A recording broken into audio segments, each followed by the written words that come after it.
Hello, everyone, and welcome back to the Stranger Rings podcast. Today, we are doing a movie review, I believe our second ever, and it is a Christmas spirit one. We're jumping into the holiday spirit as only Bill Goldberg as a killer Santa knows how. I am Corey, and Tom, we watched Santa's Sleigh, and this was something crazy. I am so glad that Peacock put this up. It's the greatest thing to ever have been put on that streaming service, and that includes The Office and WWE Network. Imagine paying to have this on the service. They're like, hey, we need this. Listen, it's a very short movie. Like, it's very enjoyable. It moves quickly. Like, I didn't feel like it was an hour and, a half or whatever, hour 15. Yeah, I think it was an hour 17. Let me tell you, it wasn't a good movie, but it was highly entertaining and is in my top 5 favorite Christmas movies of all time now. Yeah, it's I tried to get Nicole to watch this with me, but she didn't like the killer Santa idea, so it just puts a damper on the Christmas spirit. Yeah, but this movie again, Santa's Sleigh, this is Goldberg after he left wrestling. I think this came out in like 2005 sometime. Yeah. Yep. And Bill Goldberg here is cast as Santa Claus, who is I guess he's a devil, pretty much. Yes. Well, I'll go further into the explanation later in the review because they actually have a very good backstory as to why he is a murderous Santa Claus.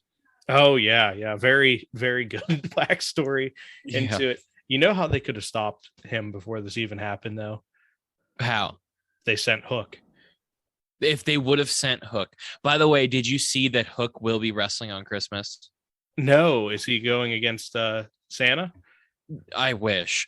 Bear Bronson from Bear Country, like he's a big dude. Okay. They're pretty good, but like Hook's going to choke out a guy 200 pounds bigger than him, and I'm here for it. I think I watched Bear Country's like first match on actual TV or on Dark or something, and they did the sit out like tombstone onto another guy's head, or onto his chest, and I was like, what the fuck?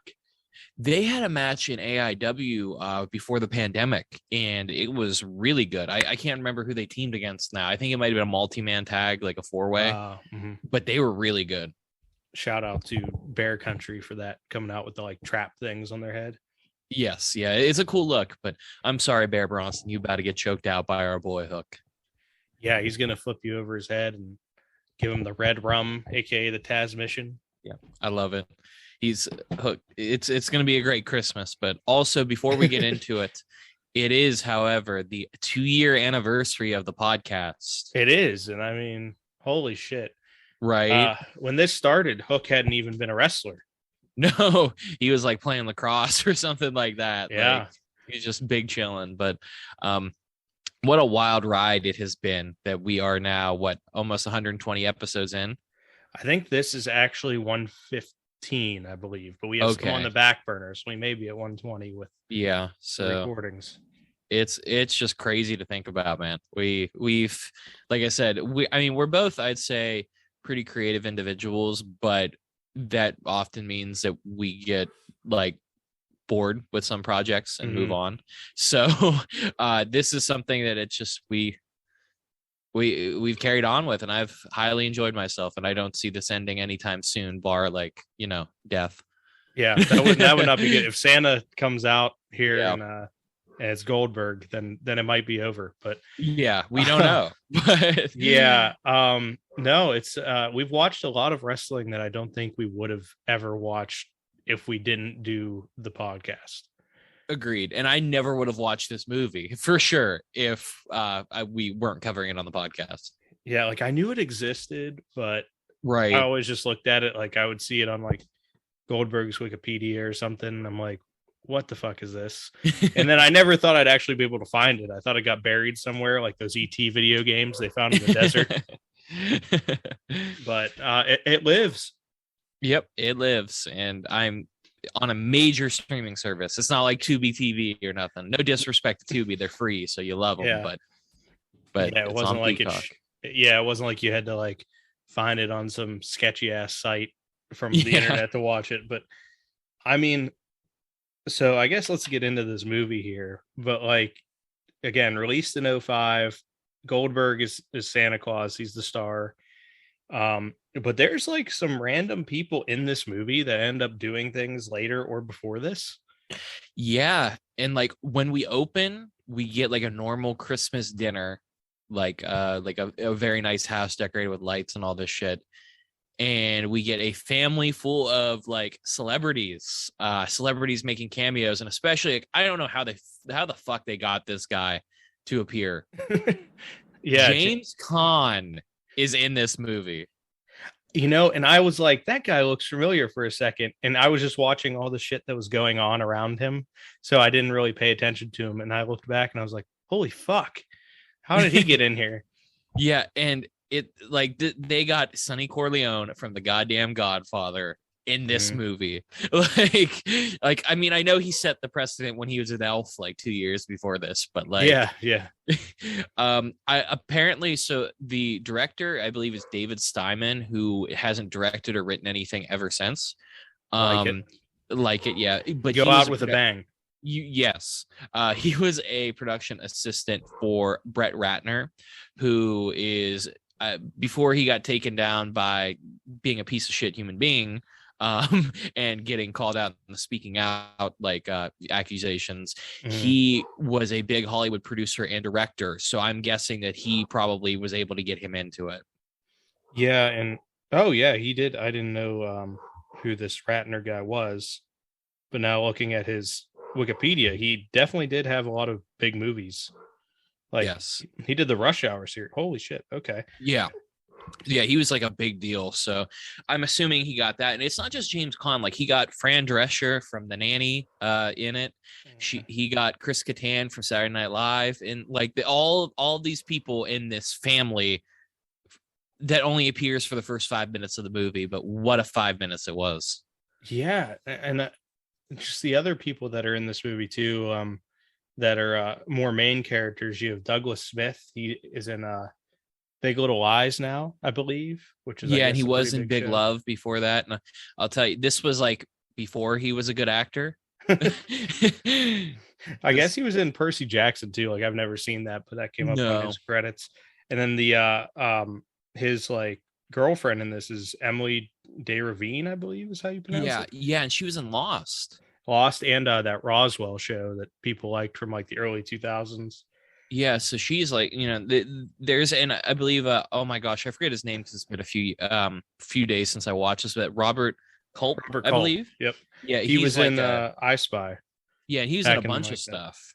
And Everybody Loves Raymond. He was what's her Deborah's dad. So I was like, oh, I've seen him before.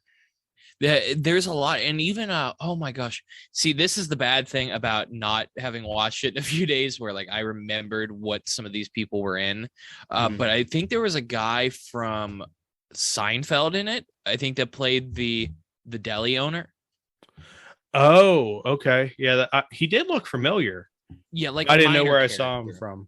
Oh, now I gotta check it out real quick. Saul Rubinek.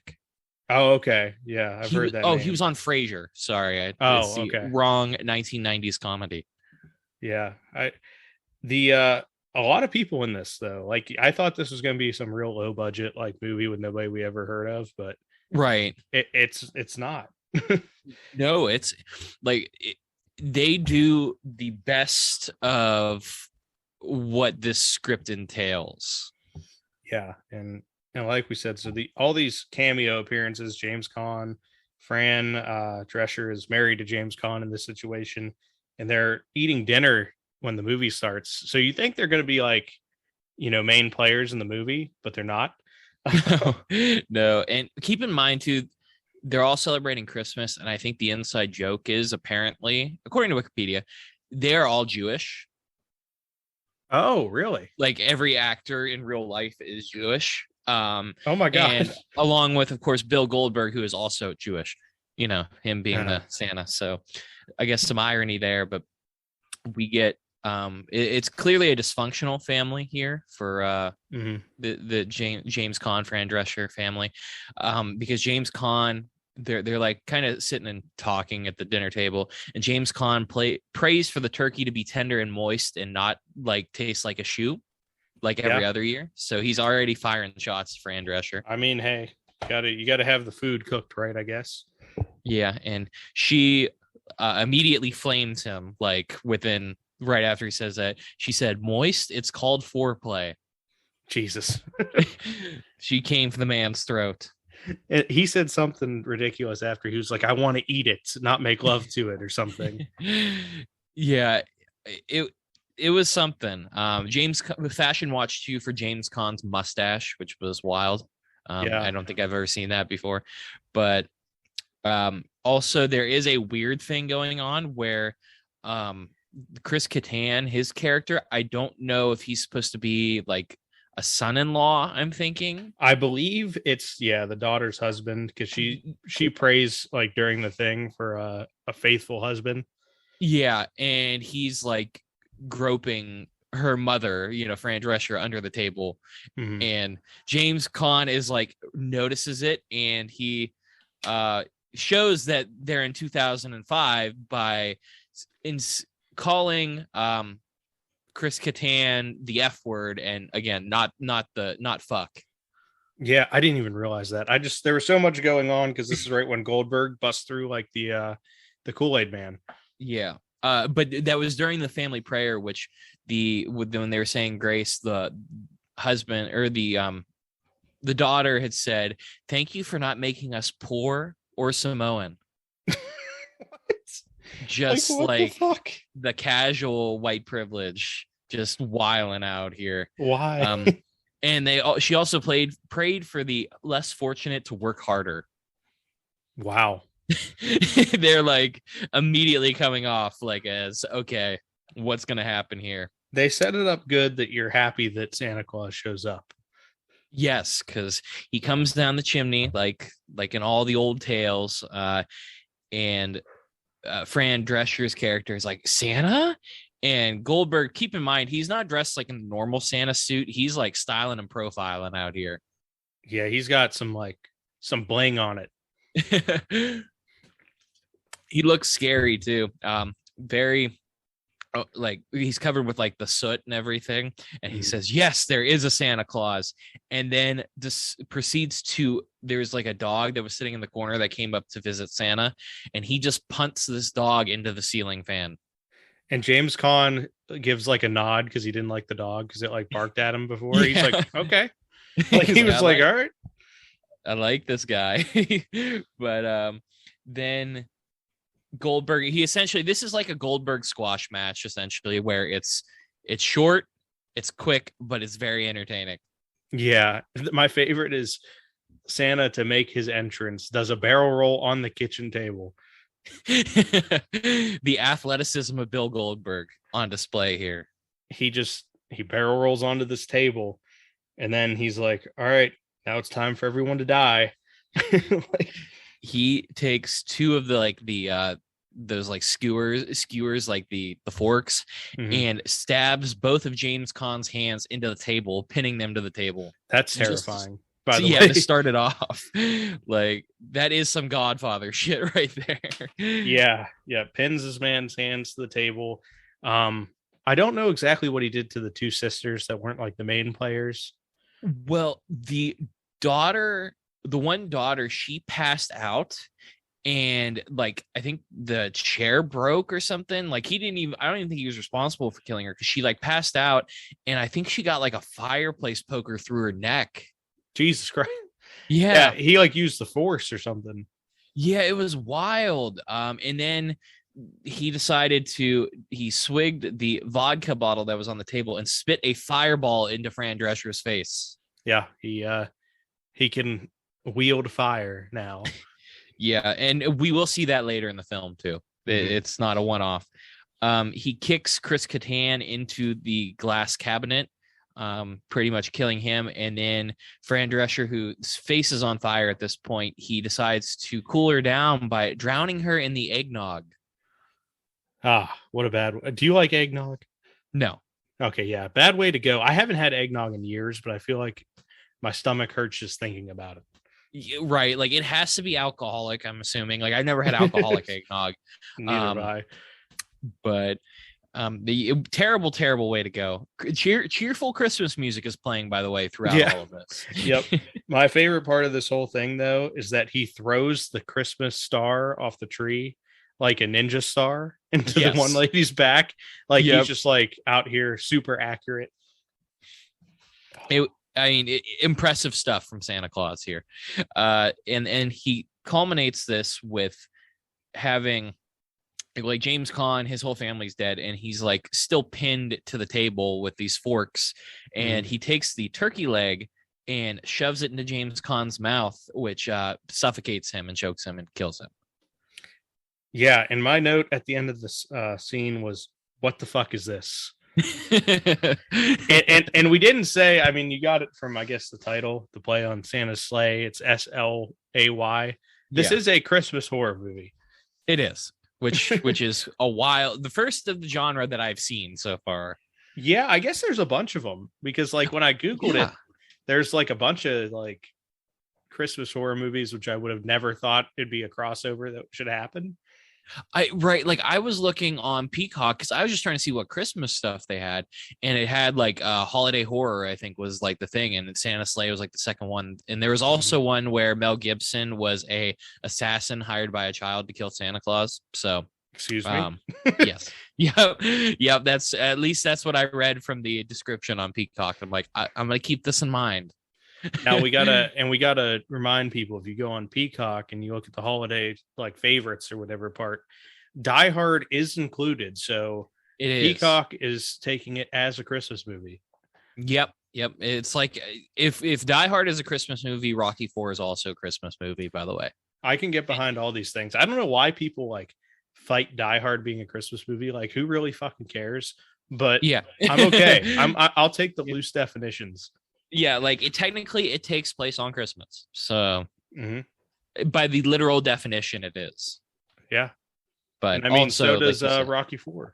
Yeah, Rocky IV. The final took place on Christmas. So we get to the credits, which are very interesting, and they show like essentially an angel and a demon meeting, and the demon turns into Santa eventually, which we will see later in the description and like everything that happens. It plays heavily into the plot. Yeah, Santa in this role, he is a demon. We find out his whole backstory later, and the backstory of this angel here at the beginning, but they're showing it like it's a storybook. Yeah, it's really cool, actually. It's and then this is where we get to the actual meat and potatoes of the film. Here we get to the main characters that are going to be with us. We see that they are in Hell Township, is where they live. Same sometimes, I feel like, and very on the nose. Yep. And we see her name's, they call her Mac. Her name's Mackenzie, and Nick. Mary Mackenzie and Nicholas Yulson, by the way, spelled like Yule. Like, I'm very on the nose, this movie. Yeah, and they're working in the deli here, I believe, on Christmas Eve, and we get the first Karen sighting in the movie. Yeah, and this is like an old Karen. This old woman like verbally abuses this poor Nicholas kid, who is our main character, like no real reason, and alludes to like his grandfather. Like, she's talking shit on his grandfather for like not being in the Christmas spirit. And Mr. Green comes out, who is the owner of the deli, and like tries to be nice, and it tells her happy holidays, and like this, she's like verbally abusing, like she's terrible. And yeah, she's really bad. Yeah, and he's like, happy holiday. She said, don't get any of this bullshit right here. Tell me Merry Christmas. And he's like, well, Merry Christmas. And she says, as a response, go fuck yourself. It was ridiculous. This was a wild start because she like gets pissed about the and this is the most real thing too with some old people that get really cranky. She's like mad about the roast beef price because it's up like a nickel. Yep. He's like, I'll give it to you for $8.20 then or something. She's like, that's much better. Like, but the worst was when she left the fucking restaurant after saying go fuck yourself. Like Mac is she's just standing there like doing like whatever. Sweeping. Yeah, she's sweeping or whatever. And this old woman walks up to her and says, you fucking whore, and walks out. And I'm like, there's no reason for that. No, this lady was just out here fucking spitting on people. And so we see her driving off. After this, she's driving home, over the river and through the woods back to her house. And Goldberg is in his sleigh behind her. And he says, and this is very timely too, because this was about when the song came out. He goes, move, bitch, get out the way. Because the Ludacris song had probably just dropped at this point. I did not know he was a fan of Mr. Chris Bridges. So happy about that. And this is the most simple kill, I think, that Santa makes. He just runs her off the road and the car lights on fire. Yeah, and it flips into a lake. So yeah. So the old woman has perished after telling everyone to pretty much go fuck themselves. So yeah. So I was happy about this kill. Probably the most satisfying kill of the bunch. The way they bring Goldberg in is like you're almost rooting for him at this point because he's getting rid of all like the evil people. Right, like you think, and he's indiscriminate because he'll kill good people, he'll kill bad people, he'll do whatever. Yeah, he's just like, because at the first part he takes out this whole family of like privileged people that you could tell like their whole lives are all fucked up. And then this lady's just was straight up, ruining Christmas for 3 people. So he's like, all right, you're gonna catch on fire now. So. Yeah, he turns, you turn against him later in the film, but right now you're like, okay. Yeah, and by the way, his sleigh is being pulled by this demon reindeer thing, which looks like a buffalo. Yeah, it's not even a fucking reindeer. And it's just one of them too. Like it's not a whole herd or anything. Budget cuts. They're like, listen, we can't afford the 8, so Blitzen only got to come. The rest of them were set free. Oh God.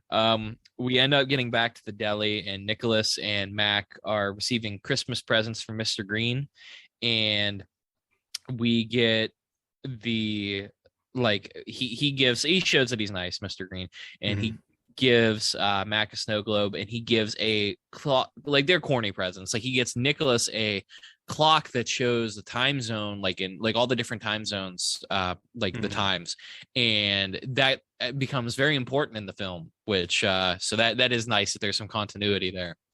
Yeah, he that's like the typical present that a boss would give you. He'd be like, here's a box of matches, kid, go have fun, or something. Like, but yeah, so he gets they get the presents and everything, and then Mac and Nick leave, and she's playing some kind of rap song that's like a Christmas rap song in her car. Yeah, and he's like, Nicholas, like they're kind of dating at this point. Like I don't, it wasn't super clear at the beginning. It gets more clear near the end, but Nicholas is bitching about being disappointed on Christmas. He's like, because obviously, as we'll end up finding out, like his family situation, they're not really valuing Christmas. But Nicholas is mad. He's like, I got, I always wanted like an Optimus Prime, but I'd always get like what was it, like an Easy Bake Oven? Yeah, something like that. But yeah, it was weird because like, I mean, it's obvious they're dating later in the film, but like here, I don't know if it's because they were at work. Right. It's like even at one point, like I think she opened the door for him and he said like some kind of pickup line. She's like, you'll never get with this or something. Yeah. And I'm like, but aren't y'all dating like later? Right. Yeah, I was confused by that. And then later it became obvious. So I was like, it's whatever. But Yeah. we end up, Nicholas gets into his house after Mac drops him off, and he, like, the whole house is like locked up. He has to unlock like 6 different locks and then lock them back again. He's got an alarm system. And he goes down to the basement looking for his grandpa, and the power goes out, and there's a nice jump scare by his crazy grandfather. Yeah. His grandpa is he looks like he's cracked out. My man is out here looking like he went on a drinking binge for a while. But he is he turns on the light and he's like, the power went out because I'm finishing up building my bunker. Yeah, this man is down bad. Like he's like this brilliant inventor, I guess. Like he showed like some nutcracker that shoots out chestnuts like a gun. Yeah. I don't know why. Yeah, so essentially Grandpa built a bunker to survive Christmas because this man is just completely out of pocket. Yeah, he knows that Santa's evil somehow, and he, we get to learn that he really is. Like, Nick's like, yeah, Santa's, he's just a red guy, like he just wears a suit. And then we flash to Goldberg after this, who is ringing like the Salvation Army bell, and some guy tried to rob him, so he just straight up kills him with a candy cane. Yep. He used like some Detroit urban survival training on this dude. Have you seen those videos? I had saw some where they did like OBJ did the like celebration. Yeah. I didn't see the actual videos. So. Oh, you need to watch them. I'm going to send them to you after this. Like, this man is the worst survival training guy of all time. And fake martial artists are like funny as fuck to watch too. Yeah, it's like that, but it's like there's even different ones where like he shows if you have a gun to the back of his head, like he shows this move where he disarms the guy and turns the gun on them. And there's like somebody copying him, and all of a sudden there's a green screen and the guy's in heaven. And this man shows up in heaven. He's like, you didn't follow the rules. He's like, man, what are you doing? Like, so I think he's in on the joke that he is not a real survival trainer. But that's like that Key and Peele skit, the I'm retired one. Yes, where he pretends he's like the assassin. He's like disarmed, and the guy still has the gun. Yep, it is a lot like that. But this was some Detroit urban survival training where he disarmed the knife to his throat, and he'd had the candy cane in his mouth, so he got it all sharp, and then jammed it through the dude's brain and threw him in the dumpster. So again, everybody that Santa Goldberg has killed it's been kind of deserved, honestly. Yeah, I mean, he was about to get mugged right there. So. Yeah, that's self-defense. Like, he'd get away with that one, and he could probably get away with running the person off the road too. Yeah, I mean, hey, she probably yelled something at him. It was a road rage incident. But we go back now after this whole, we're really putting Santa over. He's 3-0. Well, like 8-0 if you count the family of 5. But his grandpa shows them the book of claws that he owns. Yeah, it's in a safe too. Like, it's just very awkward timing that Nicholas like is all of a sudden just like really interested. Like, okay, why are you insane about Christmas? Like, it has been this kid's 16, so he's been dealing with this his entire life. But he, like, Grandpa explains Santa hasn't always been lovable, and there was a good line from Nicholas, who, by the way, he's mostly has terrible dialogue and is a very bad actor, like the worst actor in this film by far. Mm-hmm. No diss, it's whatever. But he says, "What are we, Jewish or something?" Like, about like, so again, more Jewish references, I guess, and it will not stop. Like, somebody, I don't know, but he gets the Book of Claws, and there's like a medal of service that he had there too, with angels' wings on it, which it's going to come into play later. Mm-hmm. Yeah, he had like some kind of badge of honor there.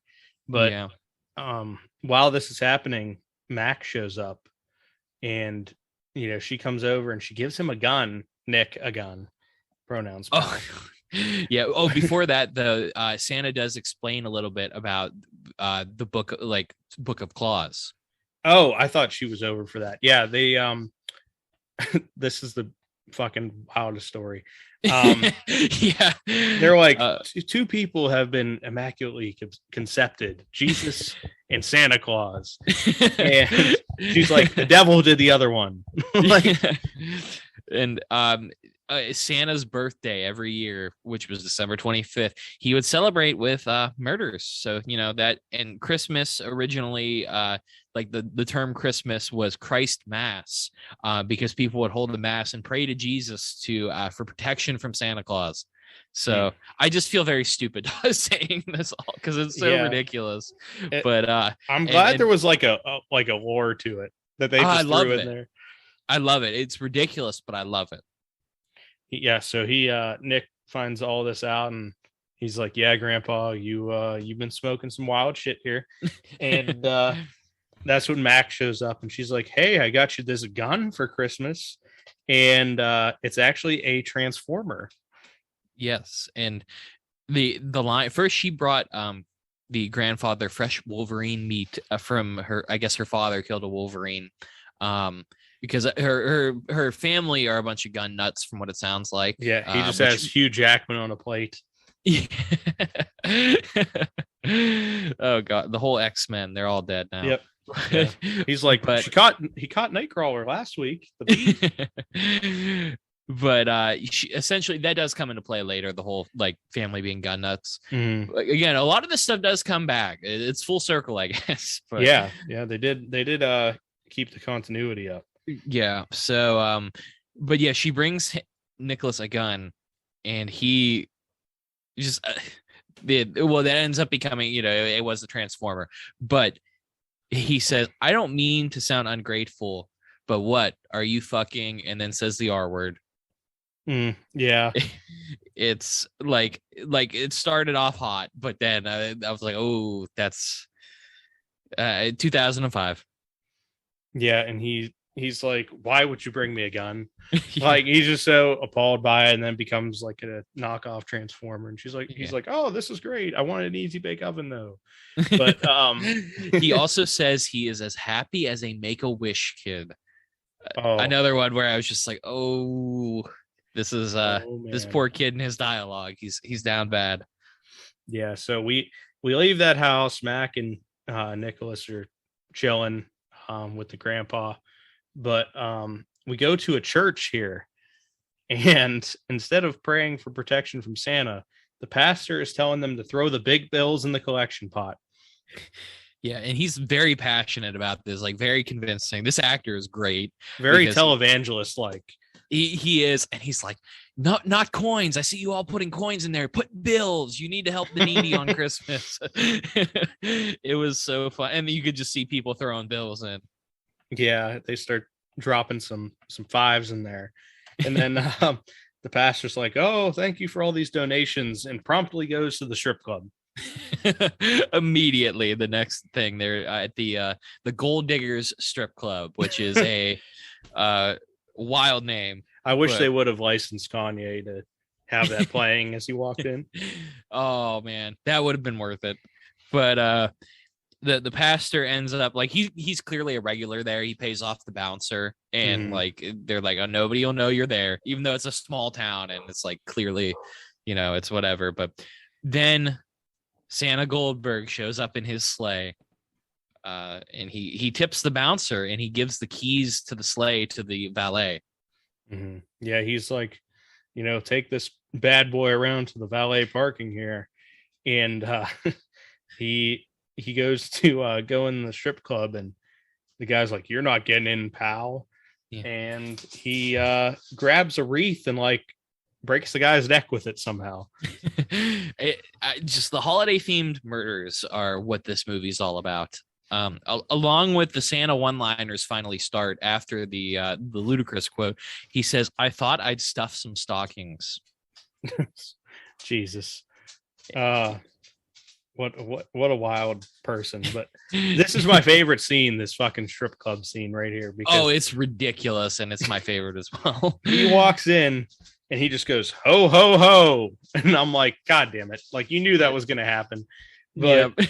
And then he like kisses one of the strippers and just fucking goes off in here.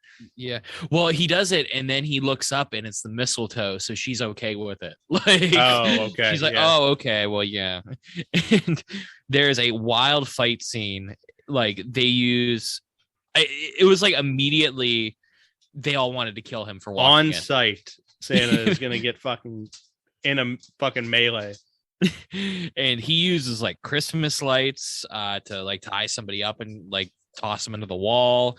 Because it's the gold diggers thing, it has a miner theme for like a coal miner theme for the strip club, so it's got like a pickaxe and shovel, and these guys just straight up grab those weapons from the wall and try to use them on Santa, and he reverses it. Like he uses a table like to protect himself, like he held it against his back and was like blocking the weapon. Like, again, very babyface like with the way he fights. Yeah, he I don't know why like they had such an issue with him that quick, but I mean, he's out here. You shouldn't fuck with Santa Claus. I mean, he came in here. The pastor gets away while this is all happening, so he did make his way out. But Goldberg is out here just throwing people around. He grabs. This is my favorite scene in the movie. He fucking goes to grab the stripper pole to use as a weapon. But it's like, because he knows that it might be dirty. So he disinfects it first. Yeah, he uses the fucking spray and the paper towel, like in the middle of this fight scene. And I'm like, you were okay with just like strangling a guy to death with a wreath, but you're not okay with it. It's so fucking funny. He wasn't okay with the stripper pole, but he walked in and kissed the first one, like that showed up under the mistletoe, and was like, he was okay with it. Yeah, this man's supposed to be like demonic too, like so he's a degenerate. And this is I loved it though, so fucking funny. And then he ends up using the stripper pole. He beats people with it because he rips it out of the wall, and he beats people with it. And the one guy, he like puts it like in his hands and then like stabs it up into the light, and it conducts electricity and electrocutes the guy to death. Yeah, pretty wild stuff. Yeah, but he also then like everybody's like hiding from him, and he magically produces a handful of coal and lights it on fire and lights the strip club on fire.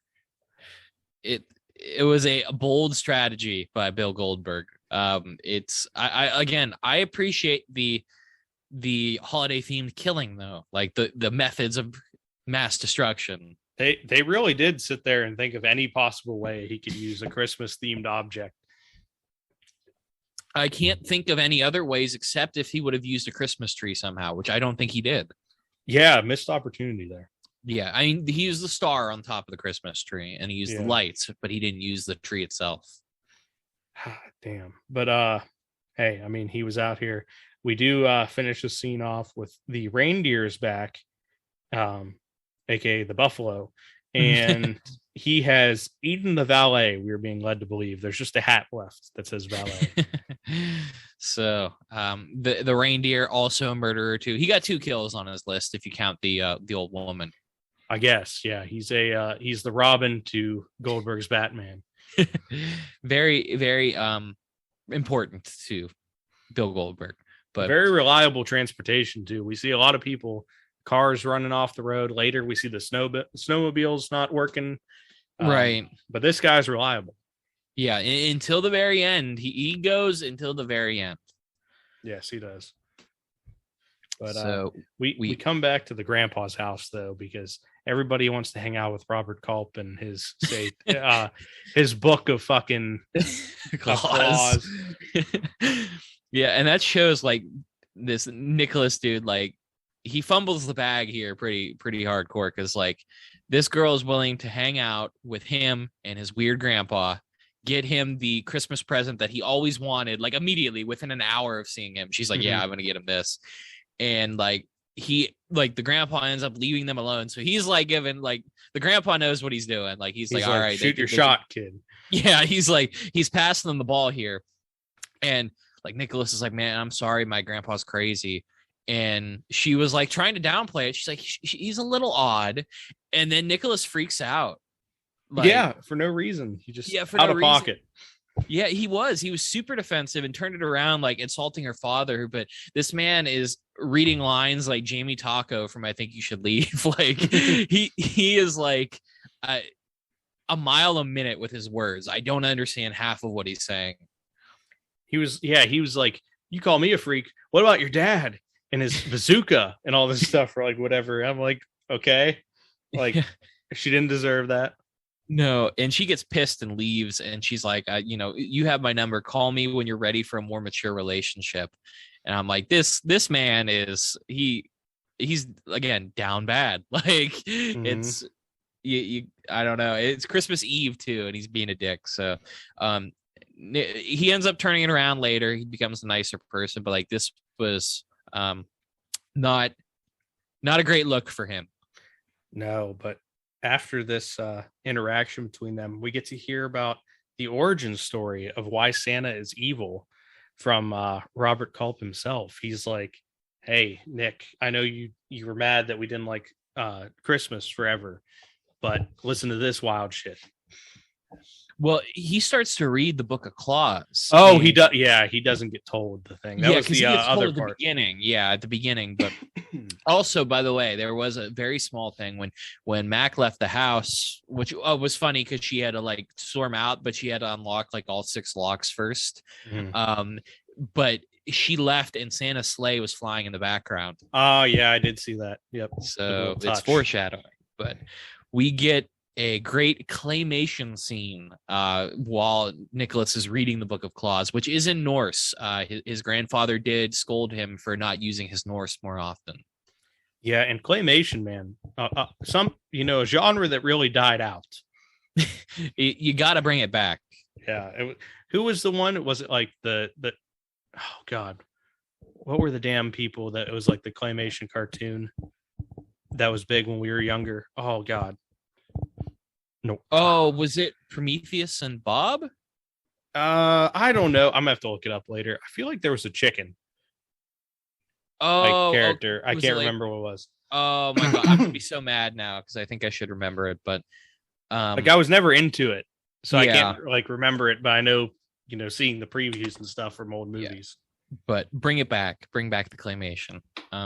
But we get they show a ornery Santa Claus from apparently 1,000 years ago who was apparently going, like he was going ice fishing in the North Pole, but he was using his elves as the bait, which I thought was a great touch. It's an odd choice for bait. I feel like there's a more cost-effective bait to use for him. Keep the workforce going. Right. But at this point, I think he was just like kind of a weird murderer who was just chilling with a bunch of elves. Yeah, I guess they befriended him. I don't know. Yeah. He was like the original buddy from Elf. He was like the big person there. Yep, just more murder. Yeah, just a lot more murder. But they're talking about how, the angel wanted to stop Santa Claus pretty much from all of this evil and killing. So they decide that they are going to have a bet on a curling match. Yeah. Well, and the angel shows up as an old man too. So like it's very Devil Went Down to Georgia-esque. Mm-hmm. Yeah, the old man angel was like, hey man, I'm really good. I was on the Canadian curling team back in the day. And I'm going to stop the killings here in like whatever it was, like 1105 or what? No, yeah, it was 905 maybe. I don't know. Yeah, it was at least 1,000 years before this happened. Is the important thing. But I love the fact though he's gambling against Santa, and it's like with the ice fishing, there's like a big hole in the ice, so it's essentially you roll the rock or slide it closest to the hole without it falling in. And I'm like, he's really betting with curling here, One of my favorite ice sport by far. So I feel like this was written directly for me. I saw it and I was like, this is fucking great. I was so happy to see curling in there. But so he decides like Santa goes first, I believe. Yeah, because if Santa has to be good if the angel wins, and the angel goes to hell if Santa wins. Yeah, so there's high stakes here. If Santa has to be good for 1,000 years if this does not go his way. And they're pretty much saying that Santa has a gambling problem, because they were like, he was like, the angel's like, I know he's a betting man. So he's like, I know you like them parlays. Yeah, seriously. And he's like, let's hit this one right here. And Santa rolls skids his curling rock like right up to the edge. Like, this man just must have been practicing for this occasion. Puts it right on the edge. But then the angel comes out and knocks his rock in.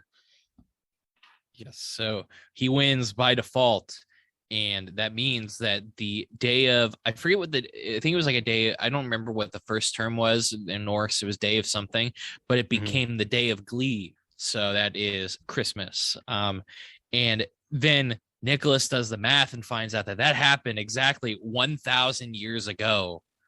Yes. And today in 2005, when this movie comes out, Christmas night and day is when the killings can begin again. So he's like, oh shit, we're all gonna die.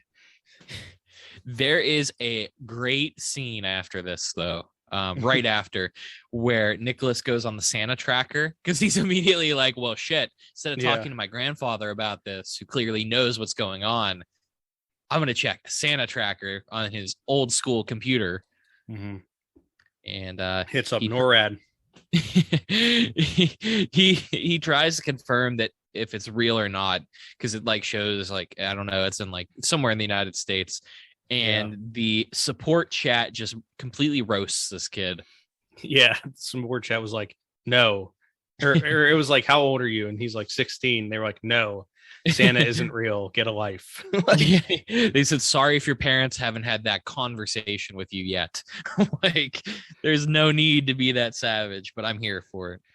Yeah. And he's like, well, shit. So he realizes it's, about to be Christmas Day here soon. And this is when shit really gets wild in town. Yeah, it immediately opens with this Santa is on his sleigh, in the snow, and like goes by a nativity scene and decapitates the Joseph figure. Jesus. Oh no. Yeah, like he's starting off hot here. And it was like in front of the old couple that he didn't kill. They were just like, oh no. He's just creating havoc. He also manages to blow 2 swearing kids' heads up. Yeah. they said fuck or something. The grandma was like, mad at him and whatever. Yeah, because they're around, they're like opening their Christmas presents in their house. Yeah, and they open them and both their heads get blown off. And the grandma just goes, fuck. Like, that was funny. It was like a whole 3-second thing. It's a very good short scene there. And then the pastor, they show him, because he's back, he escaped the strip club, and he talks mad shit on it in his sermon, but also he's like, but he gives his thoughts and prayers to them, because they're still people and they still deserve the consideration for what happened. And he's like naming he gives like all these stereotypical stripper names for like who he's like more in memory of like these people. Yeah, that was ridiculous. He played a good role though. Yeah, he was a good actor. He was one of my favorites in the film. So after that scene there at the church, Nick decides that he's got to stop all this Christmas madness here, and he goes to the gas station for some reason, wants to buy gum, and fucking Zeus is the damn gas station attendant. Yes, I was so happy to see that, and this is his only scene, which just kills me. I wish he would have been involved later in the film. But he's there, no reason at all, and he's just like a normal guy. Like, yeah, he's chilling. And and Nicholas ends up buying some gum from him. And Zeus randomly mentions that like he has the police scanner on, and he randomly mentions that he had like it's a habit from when he had to move from the hood. And I'm like, okay, yeah, let's just make this a stereotype. Like he moves to Hell Township in like Canada or somewhere from the hood. His and for anybody, it's oh god, his real name's Tony Lister. Yeah, I thought it was Tommy Lister. Tommy Lister, one of them, yeah. Otherwise known as Tiny. Mr. Yeah, Tiny from Friday, right? Well, he was Debo in Friday, but they just called him Tiny Lister was, I think, like it might have been his acting name. Gotcha. Yeah, he was great in this, but I do wish he had more of a role. I agree. It was weird that he was here, but it was nice to see him. Santa knew not to fuck with him either, though. Right. And like I said, I feel like this could have been like he could have helped at some point Nicholas take down Santa Claus. I would have been all for it. Yes, he's the perfect guy to do it. But we end up hearing on the police scanner there's a disturbance at the deli. And this, I think we skipped a scene, but like before this, Goldberg had banged on the deli door, and like Mr. Green tried to tell him like hey, we're closed, it's Christmas. Yeah. And Goldberg punches through the glass much better than when he punched through that limo window at WCW. Did not hurt himself. No, it did not almost lose his arm, and then proceeds to spear through the glass counter and tackle Mr. Green, who rips off his Star of David and shines it into the eyes of Santa Claus. So Santa responds by putting a menorah through Mr. Green's throat. Yes, it doesn't kill him immediately though. No, because as we find out, he did hit his finish though. No, he ends up like, oh yeah. Also, there are randomly as Santa leaves the deli, walks past some Hasidic Jews and like snarls at them for no fucking reason. But I just love the fact that they incorporated the Goldberg spear in there. Like he had to hit his finish. I just wish there would have been a jackhammer at some point. Could you imagine? Like he grabbed the fucking pastor guy in the and the strip club and hit it. It is crazy. The Goldberg, he's just indiscriminate at this point. Like it does not matter. He's not killing people for good reason. He's just killing. But Nicholas ends up showing up to the deli and finds Mr. Green pinned to the wall with this menorah through his throat. Yeah, and he looks like he's dead, but you get a little jump scare because Nick like goes to check on him, and he's like, oh, and like breathes, and Nick's like, what the fuck? But then he does die after, and Nick's big sad, and the cops show up, and they're like, oh well, this is something. Yeah, because I guess the Hasidic Jews had said that that these people were actually like they'd seen like they saw Santa walk in essentially. So these cops they make a bunch of Jewish jokes, like they said this is definitely not kosher and like shit like that. Again, 2005, cringeworthy. But they end up deciding to take Nick and the Jewish men in for questioning, just like leaving the crime scene the way it is and everything. They're like, yeah, they just throw them all in the back of the fucking cop car and take them off. Pretty wild. Yep, they take him for questioning, and Santa knows no bounds because he does end up showing up here at the police department while Nick is there.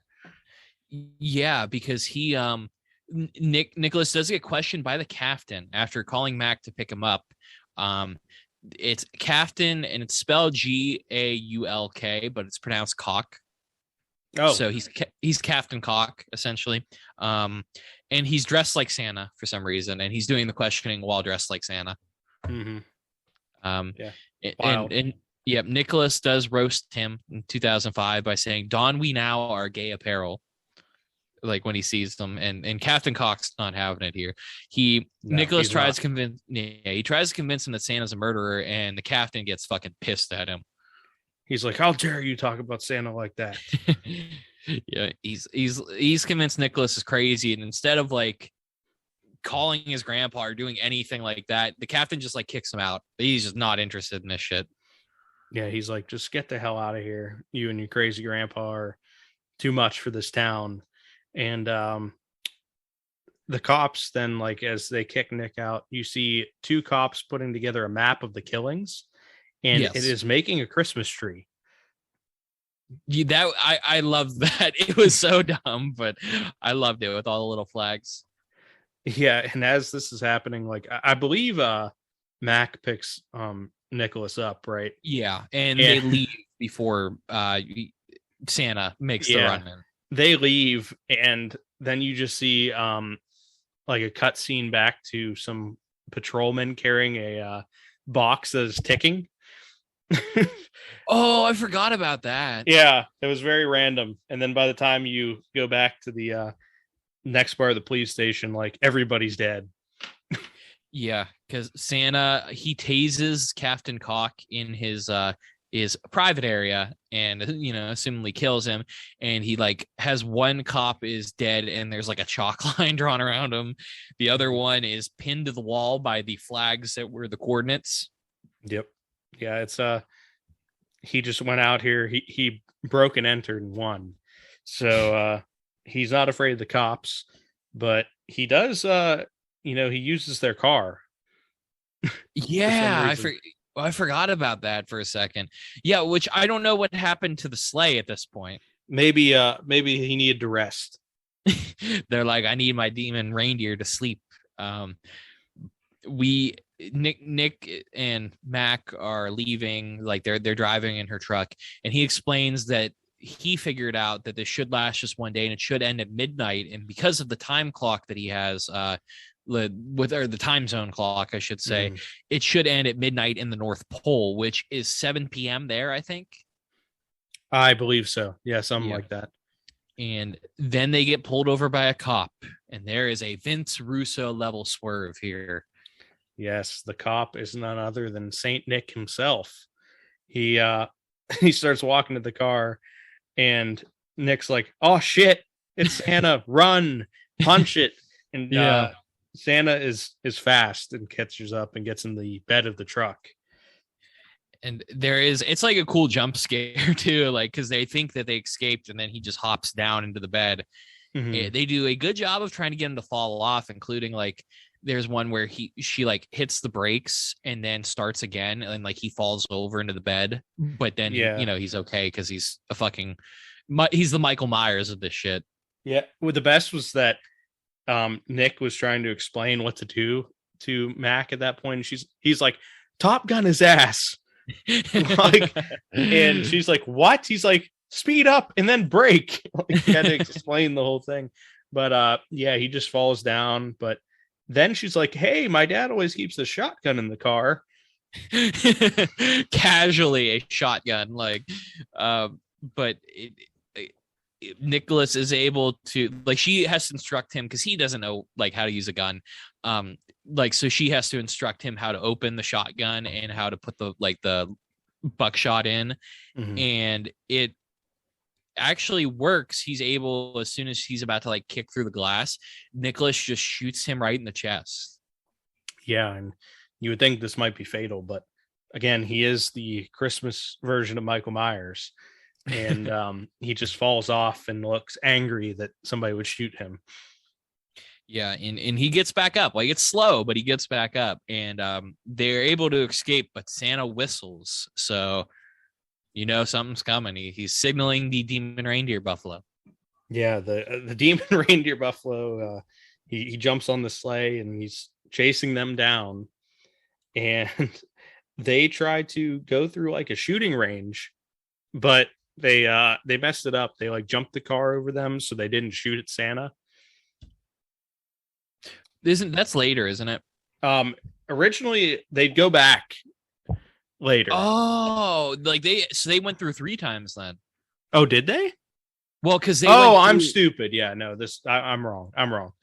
Okay, I was like, wait a minute, because they go to the back to Grandpa's house to the bunker. Yes, yeah, you're right. I had this mixed up. Yeah, because you're good. But because he shows up and they try to explain to Grandpa what happened, and he asks the great question, "You shot Santa?"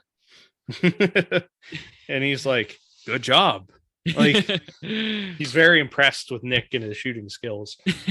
But as they're standing in the house and they're going over the situation, he's like, I believe you, Grandpa. You're not as insane as they say." The carolers show up and start singing on the porch. And have you ever had carolers show up in real life?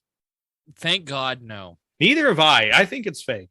It's fake news. There's no way. I feel like it might happen, but I've never seen it. So we don't live in a nice enough area, I guess. There's carolers walking around, because people here would be like, "Fuck you, get off, go away." Yeah, even like the richer suburbs, I feel like around here, they I feel like that doesn't happen. Mm-mm. I've never seen it. I actually think, though, I might be making this up. It might be like a Mandela effect, but I feel like my mom said that one of her coworkers, I guess, did that one year, like her and her group of friends. My mom didn't do it because she's not going to be a Christmas caroler, of course. But like, anyway, Christmas I've seen it where like there's like the events, like the Christmas tree lighting for the city, but not like door to door carolers. Right. Yeah, I don't know how I'd react. Yeah, it'd probably be like when anybody, like a salesman, comes to my door and I just pretend I'm not home. Yeah, just like, sorry. They're like, it's weird. No one lives here, but all the lights are on. The TV's on and everything, but I see some guy eating in there, but he's acting like he's not home. But the carolers show up, and Mac decides to leave and try to warn them. Terrible idea.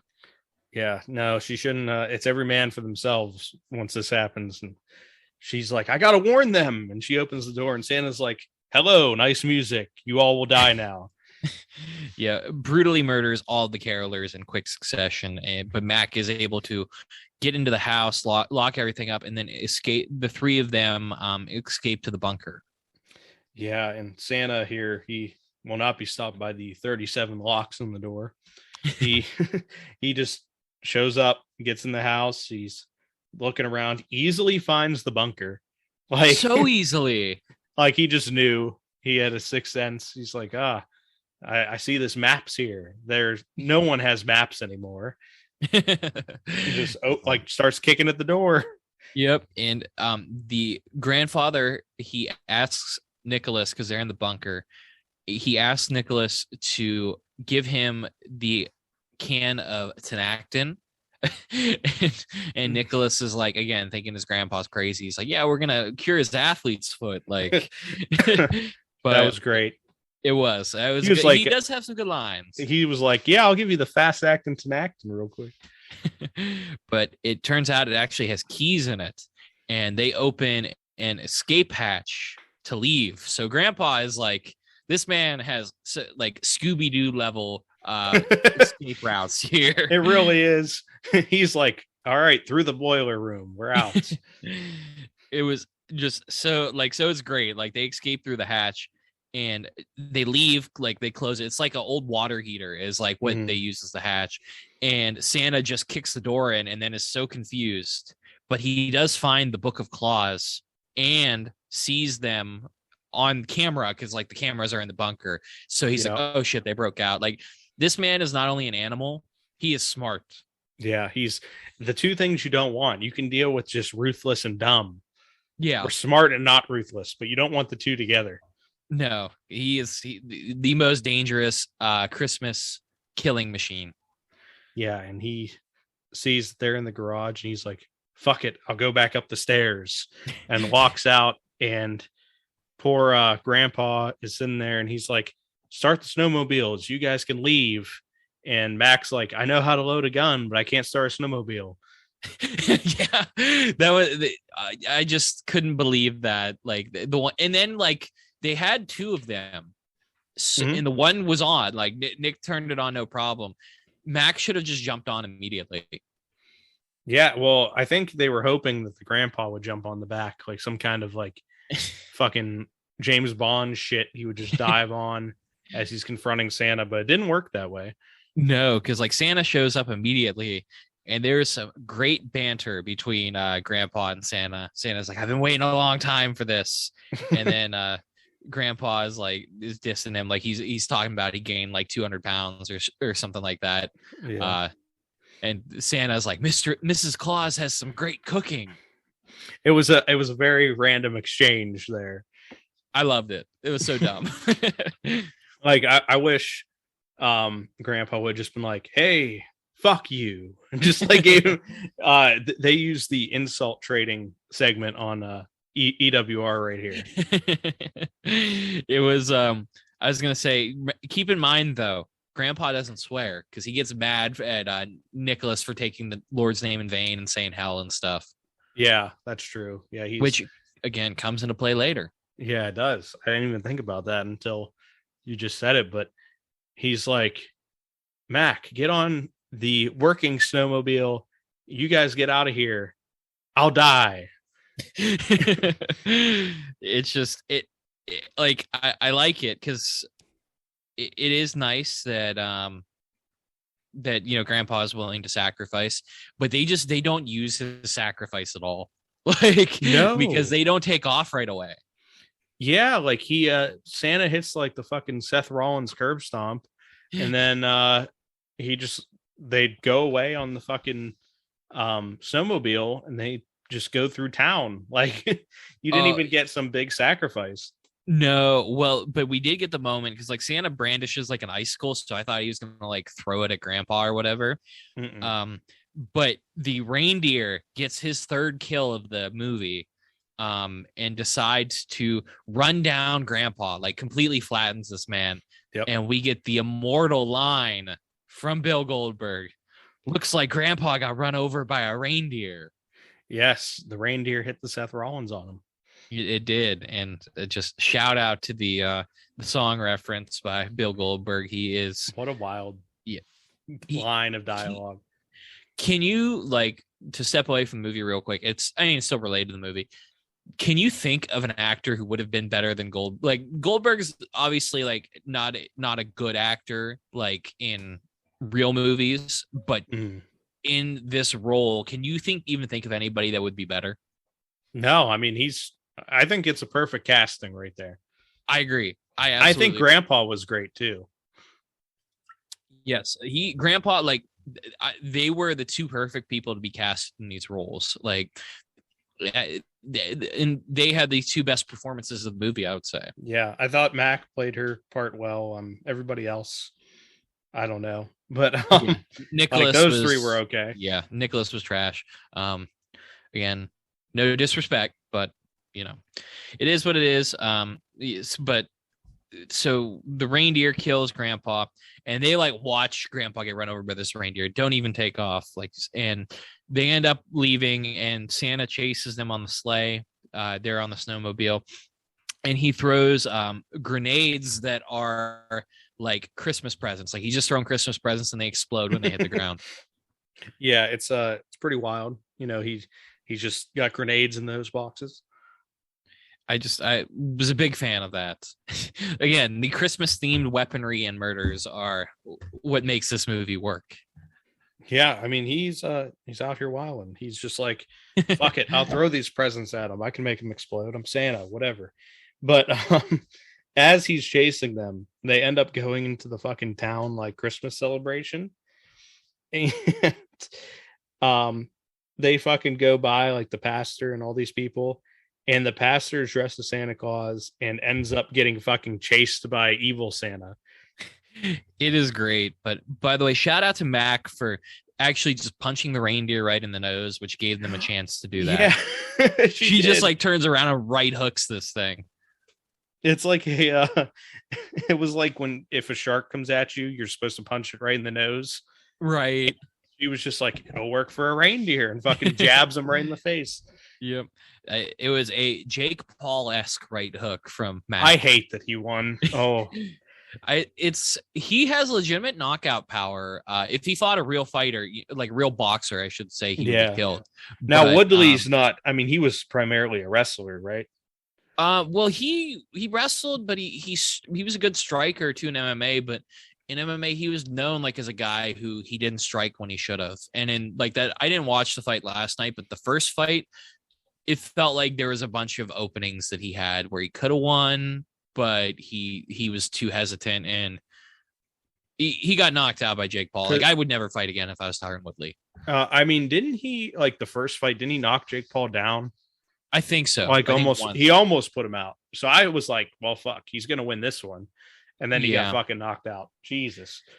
Yeah, I would probably retire from public life if that happened to me, to be honest. Now Le'Veon Bell wants to fight him. Le'Veon Bell will get the most CTE of his life if he fights Jake Paul. Bring fucking Darren Williams up there. Holy shit. He was beating the shit out of Frank Gore. He shoved that man halfway across the ring. It was great. I think that should be included in boxing now. Just shoving people, slamming them. You know how it is.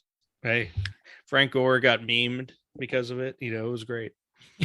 Good times. I slept through all of those fights, sadly. But yeah, I didn't watch any of them, but I saw the Frank Gore meme and I was like, oh no, he's in a bad way. But back to the movie, we end up getting, like you said, the pastor is dressed like Santa Claus, and there's like a choir that they're trying to warn Santa, like his sleigh comes through, and the pastor runs like from the choir, like he's like shoving people out of his way. He says, "Get out of my way, you skanks." This is the pastor. And he was fucking high stepping too when they pulled it to him. Like, he was moving, he was trying to get away. And he ends up in the sleigh with Santa, and Santa just kind of like knocks him out, but he doesn't kill him. No, not yet. He just gave him the fucking punch to the face, put him asleep. And he's probably thinking like, this man is evil. Yeah. Like it might be his sidekick. Yeah, I kind of wish they would have did something like that. Like the pastor ends up making the heel turn, but I don't know. I would have preferred like a brutal, like Christmas themed killing of this man. Yeah, this is but after this, I mean, I guess he plays in a little role later, but like after this, they are still running on the snowmobile. They end up going past the skeet shooters towards the school. Yeah. And they, make all of them duck and stuff because they think they're going to get decapitated by this snowmobile. But they're running from Santa, who shoots a fireball out of his mouth. Yeah, he did. And they end up getting into the school and hiding in the library.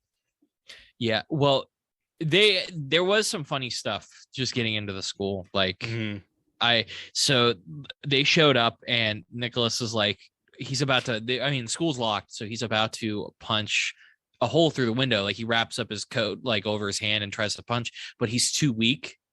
So like he like hurts his own hand, and Mac is like, okay, and she just like takes the coat, she just breaks the window like easily, and Mac, she's like, help me slide through this window so she could open it, and because like there's a hole in it, and she gets like feet first through it. She gets most of the way, but she can't get her whole body through, and like she's like, help me get through, and like essentially what Nicholas would have to get to second base in order to help Mac get through.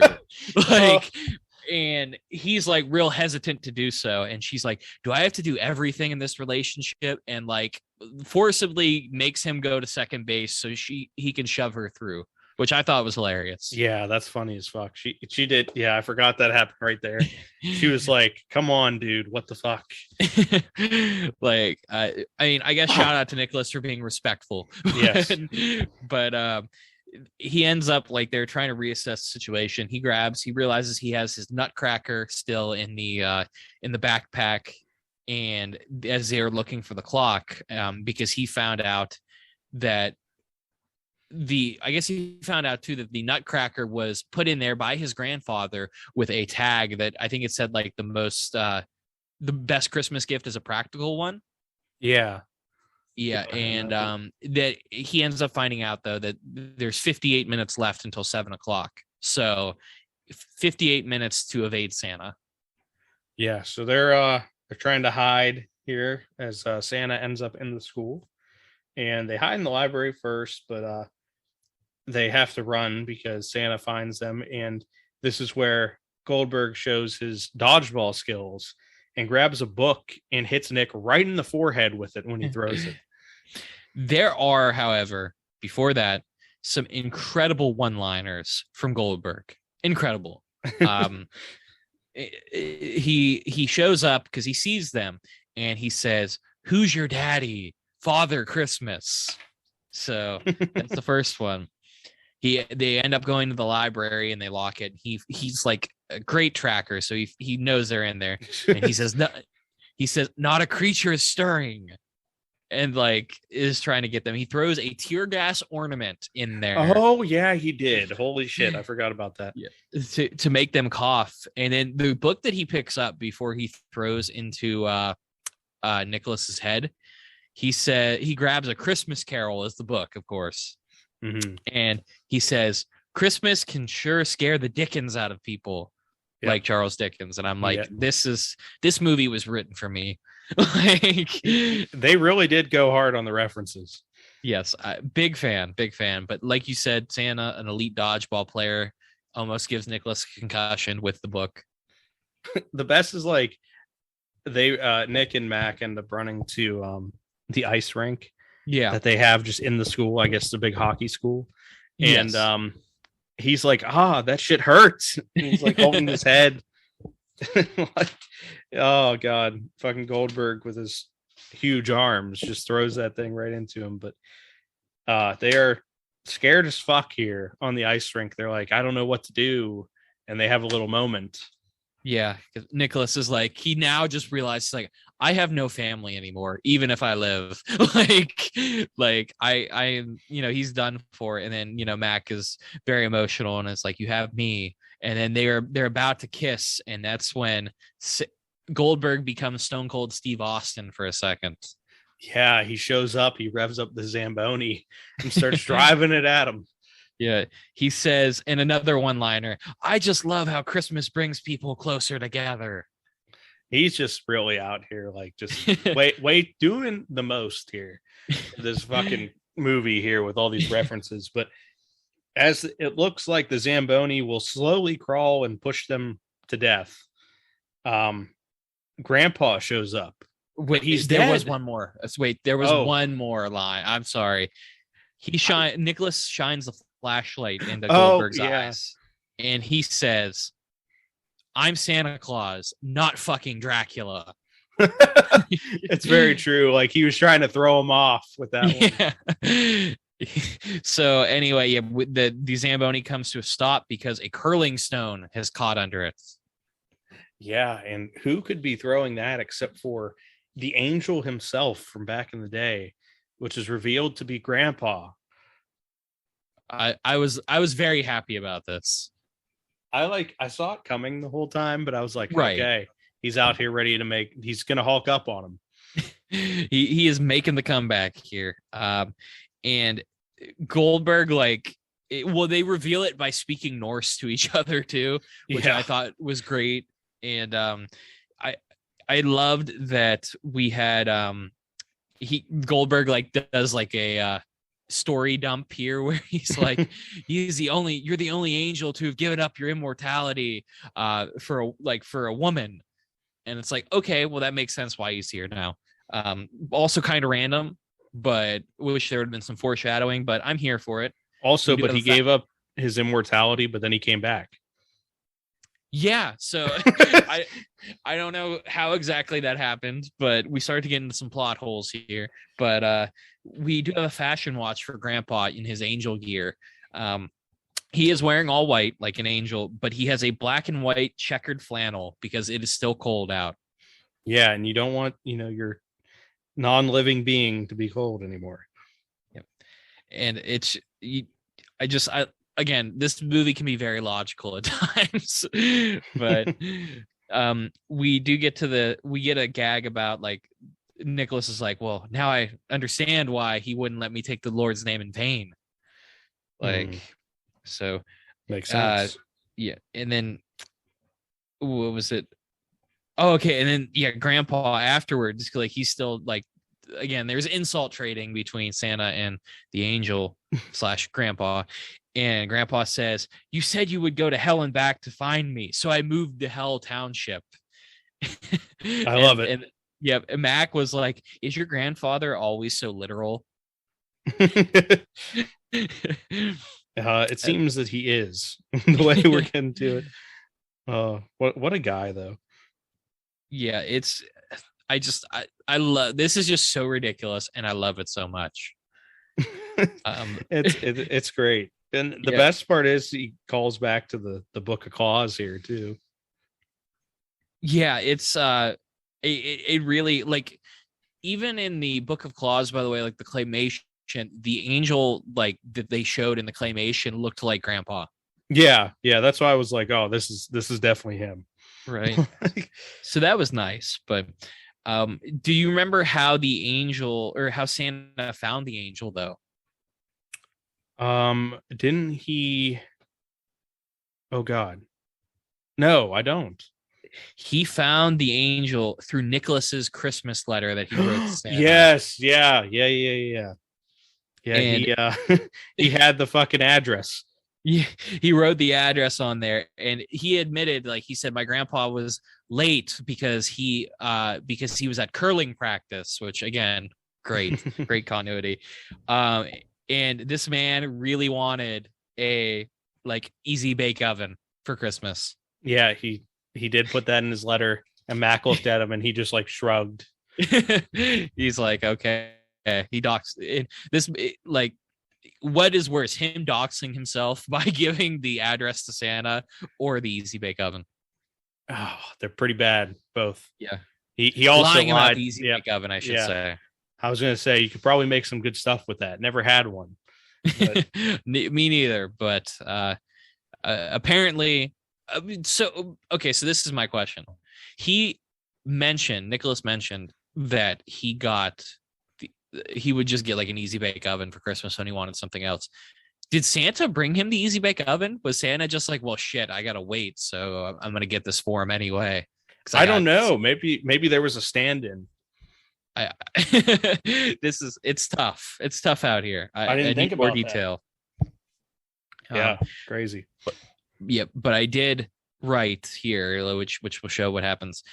This shit is about to end in curling. I fucking love this movie. Yeah, and it almost does. I'm very happy that they went back to this, because they're on the ice rink, and Grandpa's like, listen, we did this once before. Let's do it again. Let's curl for this shit. And Santa's down immediately, because the gambling addict that he is, he's like, I can win this time. He stomps a hole through the ice, which is directly a hole to hell. And Santa says that he'll set the stakes, but then Grandpa immediately sets the stakes instead. He's like, you played yourself. You made the hole. I get to make the stakes. So if Grandpa wins, Santa is good forever, which I'm surprised he didn't do the first time. True. Yeah. He must have thought by 1,000 years that Santa would just died off or something. Or he would have like changed his ways, but he's still a son of a bitch. But if Santa wins, Grandpa goes to hell. So literally, it's like pretty much the exact same thing as last time.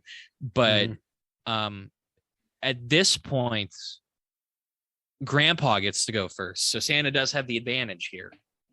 Yes, he does. He has home court advantage, I guess. And he gets real close. Yeah, it's a perfect slide of the stone by Grandpa. After he kisses his angel wings medal too, so we know where that's from for service. It was his retirement package from being an angel. It really was, but he gets close, and Grandpa's like, fuck you to Santa, pretty much. Like, he's like, I threw the perfect one. So Santa said, I lied, like Eddie Guerrero, and threw him into the fire. Yeah, he slides Grandpa down like he's a curling stone straight into hell. So I was not expecting that. No, but what a bastard to do that. It's like a super heel turn. Like, you're already a heel, but now it's worse. Yeah, he just sent a nice old man to hell in front of his grandson and his grandson's girlfriend, and this prompts Nick to think about his practical gift. And he pulls out the nutcracker and shoots Santa Claus. Yes, he does. Right before that, there was the clock had went off and Christmas was over. Oh, so, yeah, before that. And Goldberg informs, he's like, the pole, actually, the North Pole, and is where all the time zones come together. So really, the like every time is essentially at the North Pole. He's like, so Christmas lasts as long as I want it to. And Mac is like, he's scary, but he's educational. Yeah, he is. He does know he's got the loopholes covered. Again, a very intelligent monster. Like, how do you beat him? You can't beat him. You can't. But Nicholas tries by shooting the nutcracker chestnut into him. It splits the fireball that Santa was spitting at him, and it hits Santa in the chest, and he goes down. Down goes Santa. Down goes Santa. He's out, and Nick's like, I did it. It's over. I'm the man. And it's not. No, like I thought that would have been a great ending. Yeah, like he hit him into hell from that or whatever. Yeah. But no, there's more. A lot more. There's like 10 more minutes left of this movie too. Like, and a lot happens.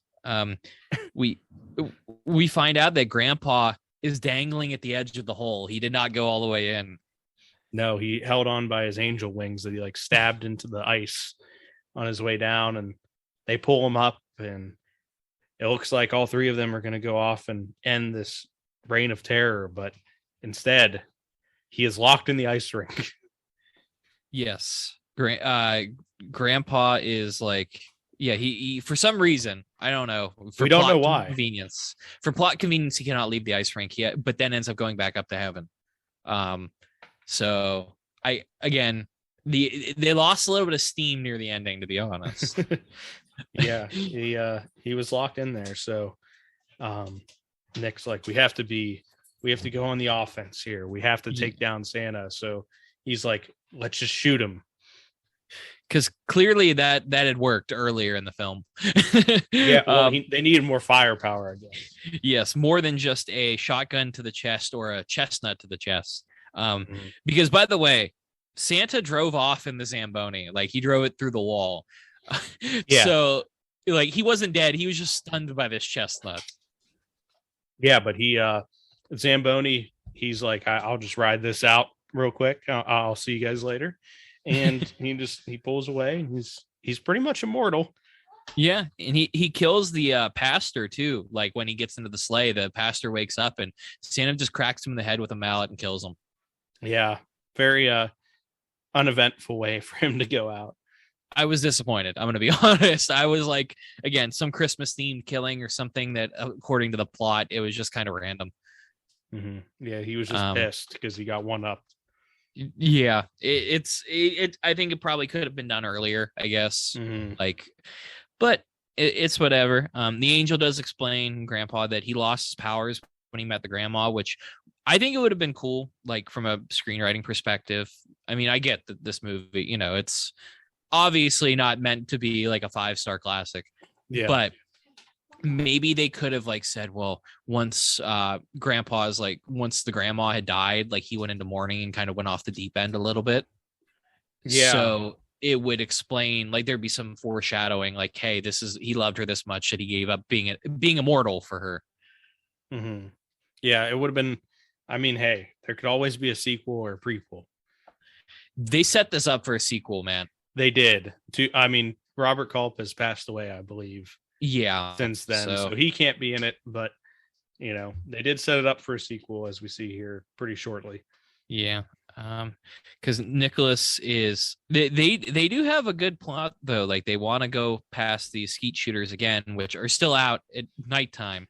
Mm-hmm. And apparently, which we find out pretty quickly, the skeet shooters include Mac's brother and father. Yes.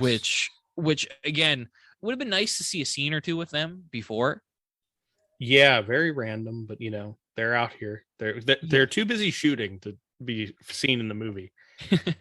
Like, I just and like I said, I'm not going to get too far into it just because like the movie is it's great. Like I love it still, but it could have been, you could have added 10 minutes to this movie with a little bit more plot and it still would have been similar. Like, cause it was an hour 17 anyway. Yeah. I mean, it's still pretty short. Yeah. So you could have added at least maybe 2 or 3 extra scenes with some of these people, but Nicholas is hyping up the fact that there's a flying buck that all these skeet shooters could kill, and they are very enthused by this. Yeah, they're like, yeah, we'll mount it on the wall. It's great. Like, they're like, you gotta just take aim when we tell you. And it's wild too, because they have another thing where one of the guys has the Caan gimmick where he has no vocal cords, so he has the voice box.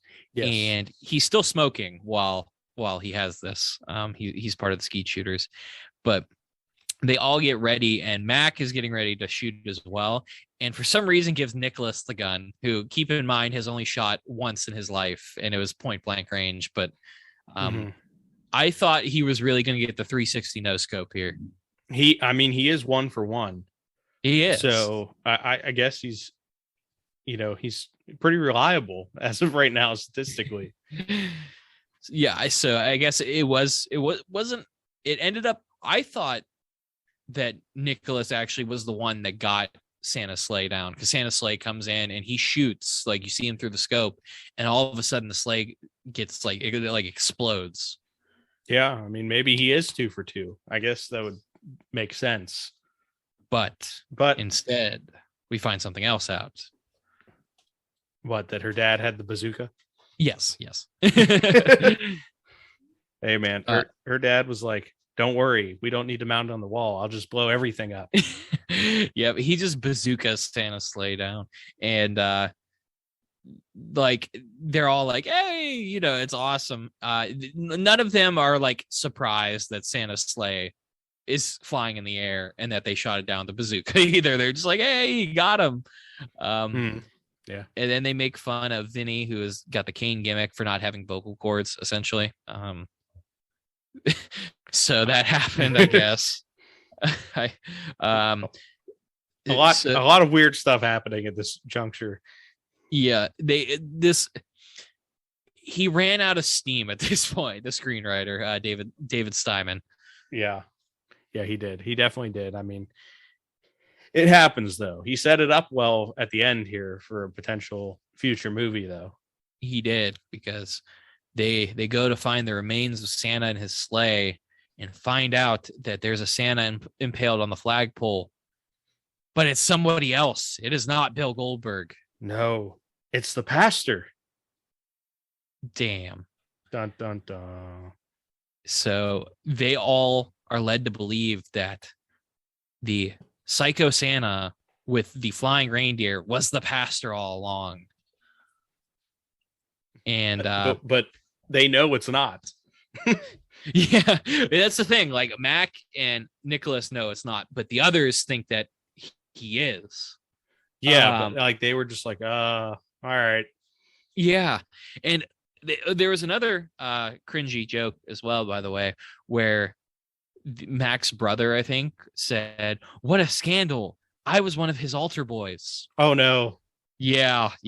And then they all like just look at him like, oh no. Like, so 2005, wild shit. But they decide to chainsaw the pastor off the pole, I guess. And Nicholas has the Book of Claws, and Mac is like, wait, why the fuck? Like, hold on. She's like, hold on a minute. Like, why are you letting them believe that this was Psycho Santa all along, and we're just letting the real Santa get away? It's a valid question. Very valid. Like, and Nicholas is like, I don't want them all have to live in fear. Okay. And, so instead they're just going to die next year? Yeah. Like, what is to stop Santa from coming back next year? Yeah, nothing. Literally nothing. Budget cuts. Yes. And also, like, I don't know. What was I guess because Christmas would have ended, the sleigh was blown up, so maybe Santa couldn't got around as much, but he gave up pretty easily on killing these kids. Yeah, he just met his match.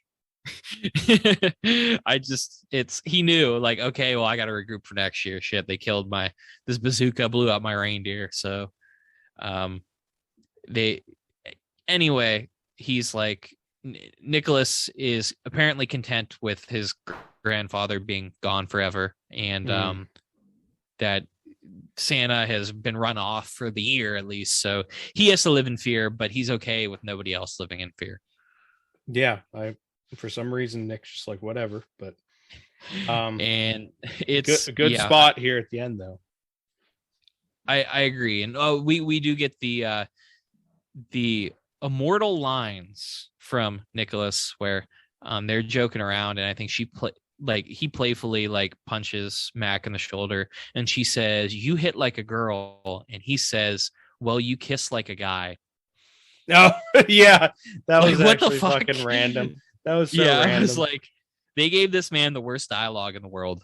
Like, but those romantic lines causes the pair to dramatically kiss with the Christmas music like playing in the background, and they're putting like remnants of this reindeer and the pastor in the body bag. Yeah, they got their good moment at the end, I guess. Yep, that was nice. But there's still more of this movie. Yeah, it's not over. You thought you were going to the credits, but you're not. We get an airline with some airline worker, where it's like, okay, well, we got your tickets from Winnipeg to the North Pole, Mr. Satan. And we hear that's Caan, and it's Bill Goldberg dressed like a biker. Yes, he is looking like Goldberg himself. Like he just showed up that day with what he had on. They were like, oh, we'll film the end like this. And he has an airline ticket to the North Pole, and he has one bag to check, and it is Santa's sack. Yeah, and Goldberg just lost the hair and the big beard. Like he just went to looking with his goatee. He was like, I got to go undercover. He knows, like, I'm okay with it, to be honest. It's wild, but like, okay, I love this. So we're led to believe that there could be a sequel sometime in the future. Yes, and even more, I guess there was a scene near the end of the credits. I couldn't see it on here, but Santa is flying on his sleigh, and he looks at his list, and he says, "Who's next?" No way. There's no way. Yes, they got him his own wrestling catchphrase to use at the end. There's no fuck. Oh my God. So I didn't see that at the end. No, I read about it. Yeah, Peacock screwed us out of watching that glorious ending. Fuck. God, I'm so disappointed now. Yes. So what an experience this movie was. Honestly, I thought it was going to be a lot worse than it was, but it was entertaining. I was highly entertained throughout the entire movie. Yeah, I really thought this was going to be a lot worse than it was. I mean, decent characters with, Culp and Goldberg and Mac and everybody, and then the good cameos at the beginning. I mean, creative killings for Santa. That's all you need. Creative killings and one-liners. Yeah, and it's not as bad as it said, and its Rotten Tomatoes isn't actually that bad. Like I thought it'd be, like a 5% or something. It's like a 45. See, not bad. So I mean, good for Goldberg for having this Christmas classic. If I ever met the man, I feel like my first question would be about the sequel to Santa's Sleigh. Like, so is there a script? I mean, yeah, I'm like, what's happening here, Bill? And then, he probably wouldn't be very happy about that question. But, hey, when he retires from in-ring competition again, he's gonna have a lot more time on his hands to make the sequel. It's true, and he's older now, so he might be able to grow out the beard instead of using like the fake one. Yeah. So I think my goal in life is gonna have to be to write the sequel to Santa's Sleigh. Oh, we can just produce it. Have you watched Have you watched Bob's Burgers? I have not. Oh my God. This reminds me, we can just write the fucking script for this because there was an episode where the son made Die Hard a musical because they had to do it for class and his play didn't get picked. So he played all the parts by himself. And that's what's going to happen with Santa's Sleigh. Santa's Sleigh too. Oh my God. Just like I said, thought I put off watching this movie because I thought I was going to hate it. Loved it. Just so funny. Yeah. The ending ran out of steam, but I still loved it. There was the misses like that you knew you were gonna have with this movie, but not bad altogether. Yeah, I just some really good stuff. I would be willing to watch a sequel to this and another sequel and a sequel after that. It could be the next, horror franchise. I mean, Jason had like 700 movies. It's true. All of the main horror movie villains have had it. So let's hope that one day, it looks very unlikely considering the fact that David Steinman has not written or produced anything since. I would be down to see another Santa's Sleigh, though. You try to get the rights for it. I want to get a cameo in it. I want to be like an extra. So no, but like this was fun, and I'm glad we covered it. Bill Goldberg out here being the man for sure. Yeah, not bad. What do you give it on the like a 1 out of 10? Well, screenplay and movie wise, it's a 2. Okay. Like just like with the dialogue and everything, but entertainment value is like an 8. So overall, you're like looking at like 4.5. Probably like I'd go 5. I was gonna say I'd probably go like 5 or 6 if I'm feeling generous. Yeah, like because like I said, at the end of the day, watching a movie, you want to be entertained. I was entertained. Yeah, same. That's like, I give The Longest Yard like a 9. I know people don't give that like a great score on anything else, but it entertained the hell out of me. So yeah, it's really, man, I'm a fan. Yeah, I'd give it a 6. Yeah, it's 6 out of 10, but I would watch this again. Yeah, it might become a yearly Christmas viewing at this point. It's got to be in my top 5 like Christmas movies, and I'll put you on the spot here. Oh no! What are your top 5 Christmas movies? I don't know if I have the order, so I'll just give you 5. That order. Okay. Yeah. Let me write these down as I go. Home Alone is in there, right? Original. Nice. He could have ran away and called the cops, but he enjoyed what he was doing. The original Santa Claus with Tim Allen. Oof. Oh God. Elf. Yeah, of course. Oh God. I am not a fan of Christmas Vacation. I like it, but I don't blame you. Like it's good, but like I don't have to like Nicole's family watches every year. I'm not like that. Yeah, I don't know if I can do that. Oh, you got to throw a classic in there, like Rudolph, I guess. Oh, you can't. Yeah, I can see that. You got to put a classic one in there. I don't know. Santa's Sleigh might make it in. I love it. I'm trying. Office Christmas Party was funny as fuck. I don't know if you've seen that. It was from like 3 years ago. It's like I've heard it's like it. Project X meets Santa. It's amazing. I'm a fan of that. That is nice. So that might be in there. What do you got? What's your 5? So top 5 would probably be, and I want to give an honorable mention to The Night Before, which has Seth Rogen and Joseph Gordon-Levitt. Yeah.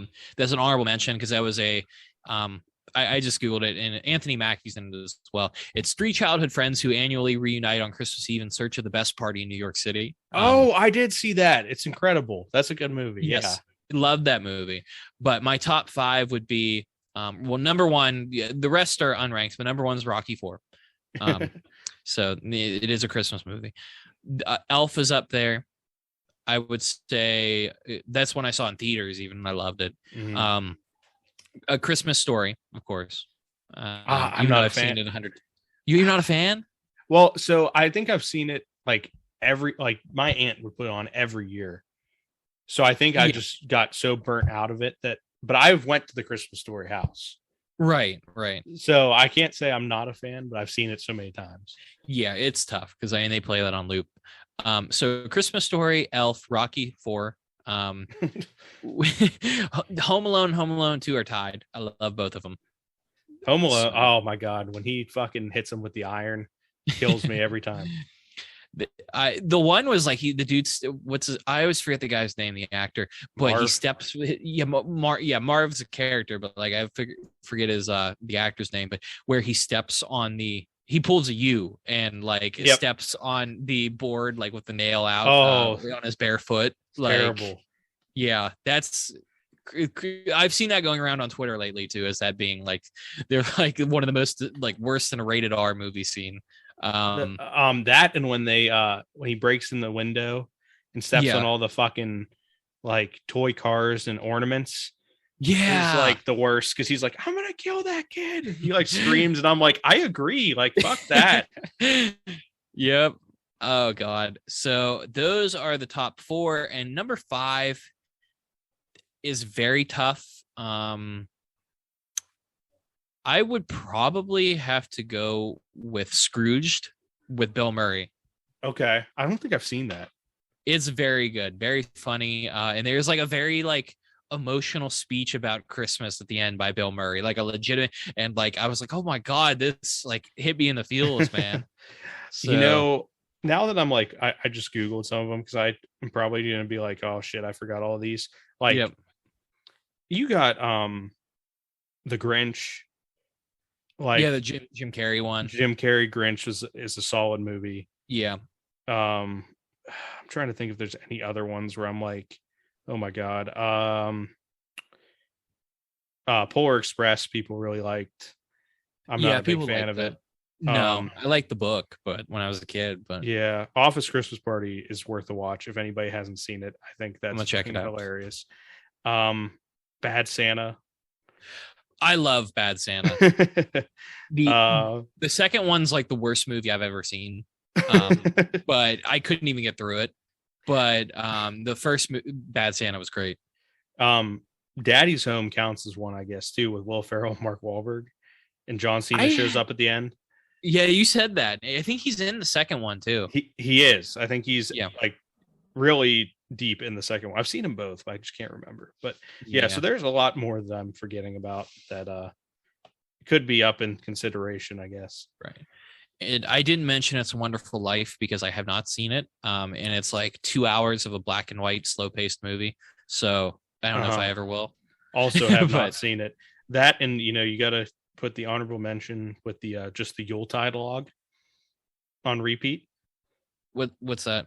Just like, how people put it on the TV and it's just the burning log. Oh, okay. For like on loop forever. Right. I thought it was like a movie. I'm like, what? No, nope, just the fucking log. Yeah. Yeah, that's top 10 for sure. But if anybody has they watch Santa Sleigh, and let us know like what you thought of it. If you have any favorite Christmas movies, hit us up. I thought this was a great way to celebrate the 2-year anniversary of the podcast. Yeah, and it's going to be next week is going to be fun too, another Christmas themed episode. But I think we need to write a wrestling themed Christmas movie. I'm down with that. I think it has to happen. Yep.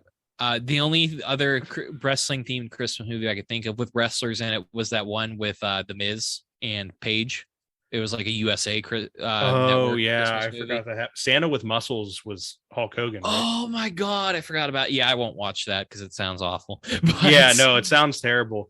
But I think that's the only other one I can think of where he's. So we need more. I mean, The Rock will eventually have one. So he might already have one at this point. We just don't know. It's possible. Yeah. Jeez. My favorite is that The Rock plays just like the same character in the last like 6 movies he was in. Did you see that meme? Oh, 6 is an exaggeration, though. I have seen the meme. It's just the same. Where it was like, fuck, it was him in like the Jungle Cruise, fucking Jumanji. Like, they were like, these are all different movies. I was like, no, they're not. No. He plays the same character in nearly every movie he's ever done. Yep. Yeah. Except for the game plan. Man, he had to be he had the acting range there. He had to be the lovable star football player. Yeah, Joe Kingman, baby. But yeah, good 2-year anniversary episode, I think. Some fun stuff. But next week, the Christmas episode is the album review of A Jingle with Jillian Hall. Wild stuff. It's going to be probably really bad. Yeah, oh, absolutely. But I'm here for it. Yeah, we're ready to do that. That'll be the hopefully out before Christmas, or maybe right after, depending on what the schedule looks like this week. But we will definitely do that. I've had that put on our schedule since the beginning of last year. It's true. That is true. So yeah, we got to do it, and it's going to be probably a shorter one. It's only like a 30-minute album, I want to say. So thank God. Exciting stuff. But then we're going to have to start planning for the next year after that. Just going into technically, since we started in 2019, it is technically the 4th year, if we count it like that. Oh, yeah, you're right. Yeah. Which, again, crazy. Yeah, insane. But yeah, we will be back next week with the Jingle with Jillian album. You can follow us on Twitter at Stranger Rings 1, on Facebook and YouTube, and on Instagram at Stranger Rings Pod. I did upload one December to Dismember the other day. Ooh, nice. On YouTube, which I think I'm going to try to put together another one of the older episodes for YouTube soon here. But anything else in the Twitter world from you? Just again, a shout out to everybody that follows and supports us and listens to the podcast. Nothing really new on Twitter that I can think of at the moment, because wrestling Twitter is always out of pocket. But there are some good people to follow out there. Yeah, just, as always, send hook, baby. There, I love the fact that there's a Twitter account that's just send hook. And yes, he just posts something every day, and it's like, it's almost like the Billy Gunn account, kind of. Yes, yeah. Where he'd be like, oh God, what was it? The CM Punk 2-second gift, just send hook. And now there's more content now that he's actually wrestling. But yeah, I love it. Yes, so big fan. Merry Christmas to everybody. Happy holidays. But whatever you celebrate, if you don't celebrate anything, just have a nice day anyway. But Merry Festivus. I'm ready to air grievances of my family around the airing of the grievances. Festivus poll.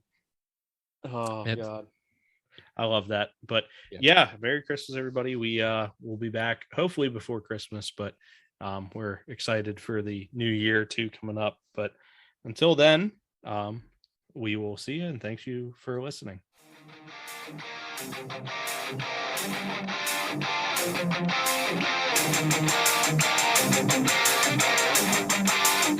Thank you.